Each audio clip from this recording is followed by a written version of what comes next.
ప్రధాని మోడీ కేసీఆర్ జగన్లపై ఘాటైన విమర్శలు చేశారు హిందూపురం ఎమ్మెల్యే నందమూరి బాలకృష్ణ. అనంతపురం జిల్లా హిందూపురం నియోజకవర్గం పరిధిలోని శ్రీకంఠపురం, లక్ష్మీపురంలో ఎన్నికల ప్రచారాన్ని హోరెత్తించారు.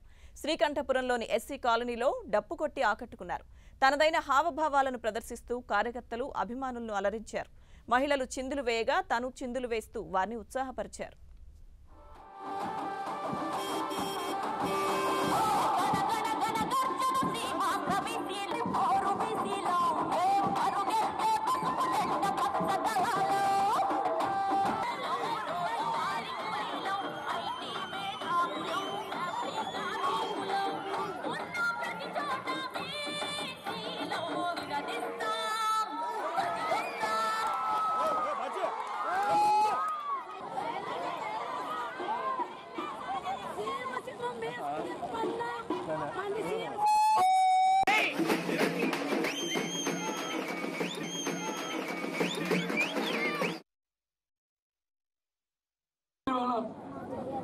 అనంతపురం జిల్లా కరువుతో నగరగలుగుతున్న అవుతున్న అనంతపురం జిల్లాలో మనం పచ్చని పంట పొలాలు చూస్తున్నామన్నా, లేకపోతే రైతు సంతోషంగా పంటలు వేస్తున్నాడన్నా అది కేవలం మన తెలుగుదేశం ప్రభుత్వం, చంద్రబాబు నాయుడు గారు ఏదైతే హెచ్ఎన్ఎస్ లేకపోతే హెచ్ఎల్సి ఫైనల్ ప్రాజెక్ట్ ద్వారా 170 టీఎంసీ నీళ్ళని ఇటు హిందూపూరు, అటు మడగసీర, పెనుగొండ మండలాల చెరువులకు అందిస్తున్నారు. కాబట్టి మనం ఆ మాత్రం చూడగలుగుతున్నామని సభాముఖంగా మీ అందరికీ తెలియజేసుకుంటున్నాను.